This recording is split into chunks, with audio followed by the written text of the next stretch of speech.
Welcome to Aadya TV. ఇప్పుడు మనతో పాటు బీఆర్ఎస్ శ్రేణులు ఇక్కడ ఉన్నారు. వాళ్ళని అడిగి తెలుసుకునే ప్రయత్నం చేద్దాం. చెప్పండి సార్, ఎట్లా ఉంది 16 నెలల పాలన రేవంత్ రెడ్డిది? 16 నెలల్లో 16 రకాలుగానే ఉంది తప్ప రేవంత్ రెడ్డి పాలనను ప్రజలందరూ కూడా తిరస్కరిస్తారు. ఎందుకు సార్ 6 గ్యారంటీలు అన్నాడు, ప్రజలకు అందరికి ఇస్తున్నా అని ఒక్క గ్యారంటీ కూడా అమలు అయితే లేదు. ప్రజల్లో మీరు గ్రౌండ్ లెవెల్కి పోతే ఒక్క పథకం కూడా అమలైన దాఖలాలు లేవు. ఏదో అంటే మా లక్ష్యం పథకం ఇంప్లిమెంట్ చేసినాము, మళ్ళీ సన్న బియ్య కార్యక్రమం ఇచ్చినాము, మళ్ళీ అంటే గృహలక్ష్మి కదా. సన్న బియ్యం సెంట్రల్ గవర్నమెంట్ పథకం ఈయన ఇచ్చిందేమున్నది? ఏ లక్ష్మి లేదు, అంత దరిద్ర లక్ష్మి వచ్చింది తెలంగాణకు. అంటే రైతులకు అందరికి ఏకకాలంలో ఈ తెలంగాణ రాష్ట్రమే దేశంలోనే 2 లక్షల రుణమాఫీ చేసింది తెలంగాణ ప్రభుత్వం, అది రేవంత్ రెడ్డి సర్కార్ అని చెప్తున్నాడు ఆయన. దీన్ని ఎట్లా చూస్తారు? ఎవరు అడిగారండి 2 లక్షలు? ఈయన ఏదో కుర్చీ సీఎం సీట్లకు రావాలని 2 లక్షలు అన్నాడు తప్ప ఎంతమందికి ఇచ్చిండు ఆయన?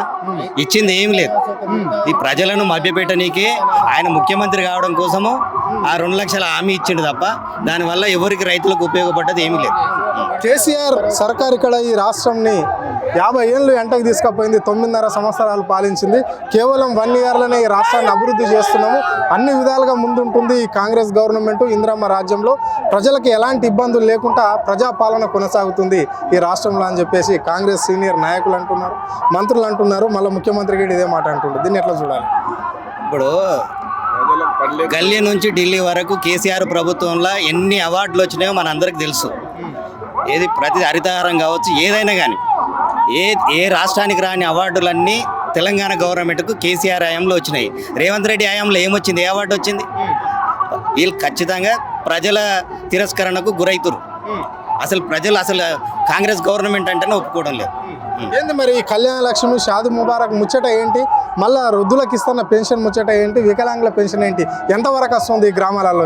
ఇవి ఏం లేదు. ఆయన అదే 2000 నడుస్తుంది తప్ప కేసీఆర్ ఇచ్చిన డబ్బులే ఉన్నాయి తప్ప ఈయన 4000 ఇస్తానే ఒక్క రూపాయి కూడా లేదు. పెంచింది అయితే లేదు.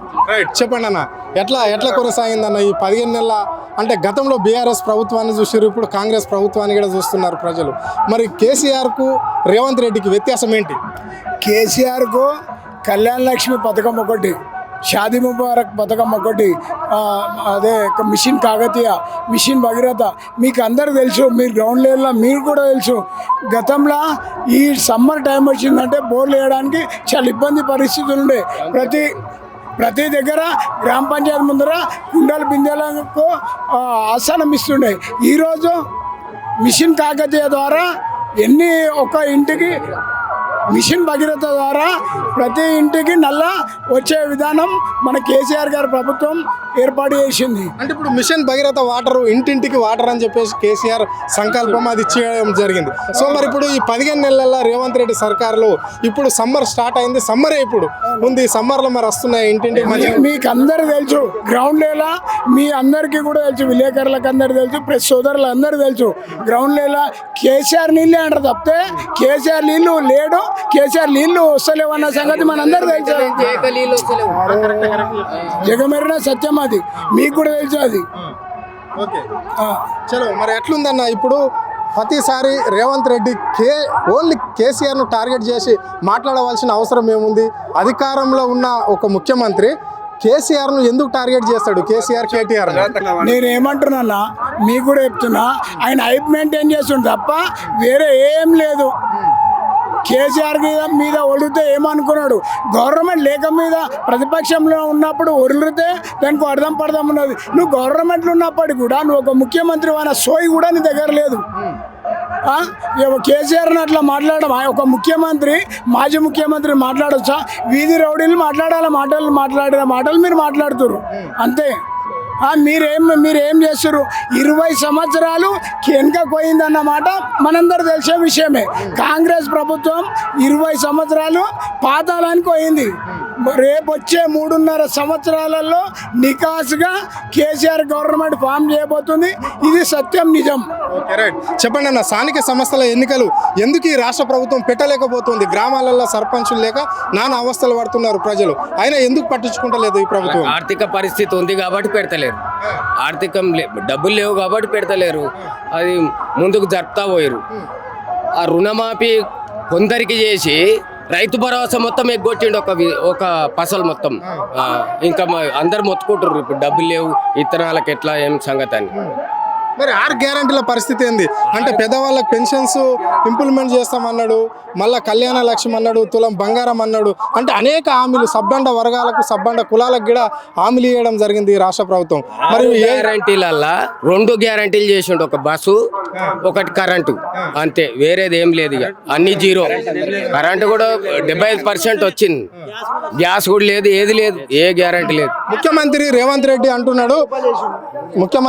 రెడ్డి అంటున్నాడు అంటే బీఆర్ఎస్ కార్యకర్తలు బీఆర్ఎస్ కు సంబంధించిన పార్టీని భూస్థాపితం చేస్తాము అంటే ఆ కార్యకర్తలు ఎక్కడ ఏది మాట్లాడినా కానీ చెట్టుకు యాలడీసి కొట్టే రోజులు దగ్గర పడ్డాయి అన్నాడు. దాన్ని ఎట్లా చూస్తారు మీరు?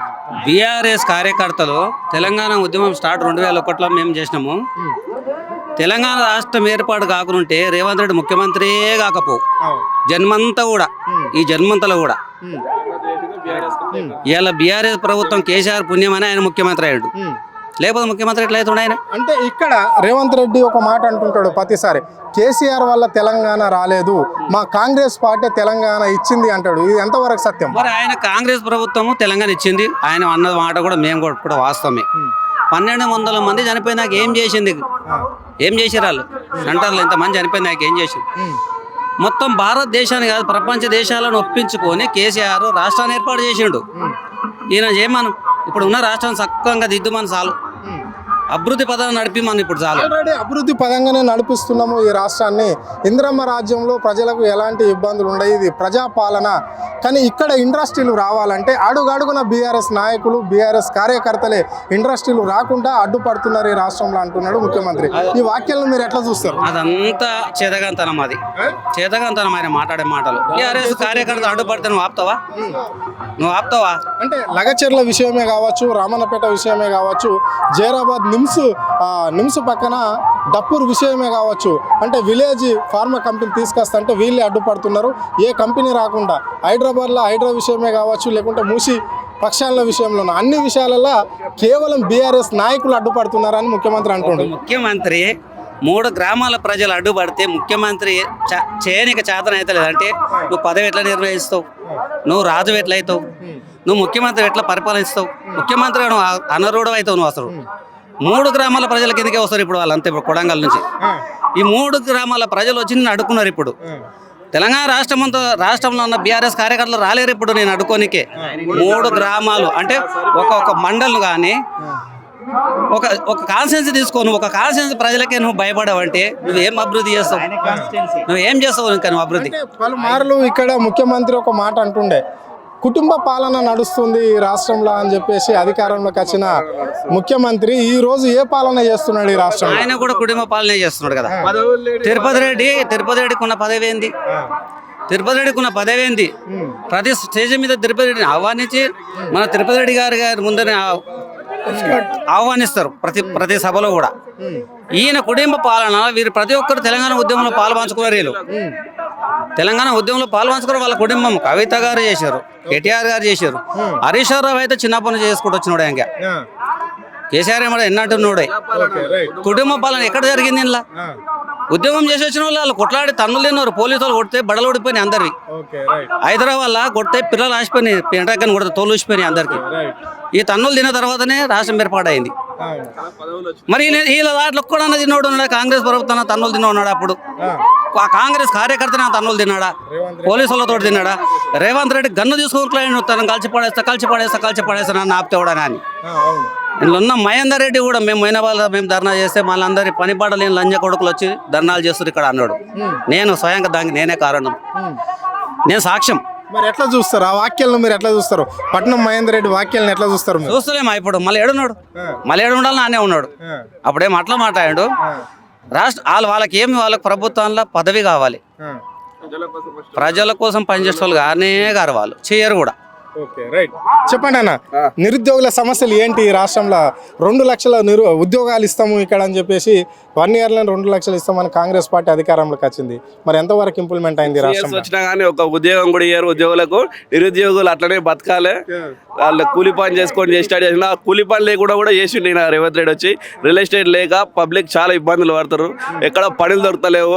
బిల్డర్ల రెంట పడ్డాడు. వాళ్ళ కమిషన్లకు కొండలరెడ్డి తిరుపతి రెడ్డి కమిషన్లు తింటారు బిల్డర్ల దగ్గర. వాళ్ళు కూడా బిల్డింగ్ ఇడిచిపెట్టి వెళ్ళిపోతున్నారు. ప్రజలకు పని లేకుండా వేసింది. ప్రజాపాలన కాదు ఇది, ప్రజలకు పని లేకుండా వేసుకున్న పాలన. కొండలరెడ్డికి తిరుపతి రెడ్డికి సంబంధం ఏంటి? వాళ్ళని ఎందుకు మధ్యలోకి రావాల్సిన అవసరం ఏముంది ఇప్పుడు ఈ రాష్ట్రంలో? వాళ్ళని పోయి అడగాలి, ఏం పదవులు లేని మీరు ఎందుకు వస్తున్నారు అంట అని అడగాలి. వార్డు నెంబర్ కూడా కాదు వాళ్ళు. వాళ్ళకు పెట్రోల్ కార్లు ఇచ్చారు, అన్ని పెట్టిరు వాళ్ళకు. ఎందుకు పెట్టిరో రేవంత్ రెడ్డి వాళ్ళని అడగాలి మీరు ప్రెస్ వాళ్ళు. ఈ 16 నెలల అభివృద్ధి ఏ విధంగా ఉంది? ప్రజలకు ఇచ్చిన హామీలు ఏమన్నా నెరవేరినట్లన్నా? ఏం హామీలు 20,000 పబ్లిక్ ఎందుకు వస్తారు? ఏమి చేయకనే మా కేసీఆర్ కావాలంట అని చెప్పి ప్రభాజనం వచ్చింది ఈ రోజు ఇక్కడికి. ఇది పరిస్థితి. అంటే ఇక్కడ బీఆర్ఎస్ శ్రేణులు ఒకటే చెప్తున్నారు, 6 గ్యారెంటీలు పక్కకు వదిలిపెట్టి కావాలని బీఆర్ఎస్ నాయకులను బీఆర్ఎస్ కార్యకర్తలను టార్గెట్ చేస్తూ రేవంత్ రెడ్డి సర్కార్ ముందుకు పోతుంది అని చెప్పేసి వాళ్ళు చెప్పడం అనేది జరిగింది. ఇదే గతి స్థానిక సంస్థల ఎన్నికల్లో చూపెడతాము బీఆర్ఎస్ ప్రతాపం అంటే ఏందో రేవంత్ రెడ్డికి అప్పుడు అర్థమైపోతుంది. ఇప్పటి వరకు ఏదో ప్రజలు మేలు చేస్తాడని అధికారం ఇస్తే ప్రజలను 50 ఏళ్ళు ఎంటకు తీసే విధంగా రాష్ట్రాన్ని చెడగొట్టేసిండు అని చెప్పేసి వాళ్ళు ఆవేదన వ్యక్తం చేయడం అనేది జరిగింది. ప్రతిసారి రేవంత్ రెడ్డి కుటుంబ పాలన అంటాడు. కుటుంబ పాలన అంటే తెలంగాణ ఉద్యమంలో పనిచేసిన వాళ్ళు కేసీఆర్ కుటుంబం కాబట్టి అది కుటుంబ పాలనే. మరి రేవంత్ రెడ్డి కుటుంబం ఎక్కడ ఉద్యమం చేసింది? ఎందుకు వాళ్ళ అన్నదమ్ములు ప్రజలు ఎవరు గెలిపించారు? ఎక్కడ ఏ పది ఉన్నదని వాళ్ళు అధికార లాంఛనాలతోటి చలామణి అవుతున్నారు జనాలల్లా అని చెప్పేసి బీఆర్ఎస్ శ్రేణులు రేవంత్ రెడ్డికి సవాల్ చేయడం అనేది జరిగింది. సో దీనికి సమాధానం చెప్పవలసిన అవసరం ముఖ్యమంత్రికి ఎంతైనా ఉంది అంటున్నారు ఈ వరంగల్ ప్రజలు. కెమెరా పర్సన్ ప్రవీణ్తో అరుణ్, ఆదిత్య, హైదరాబాద్.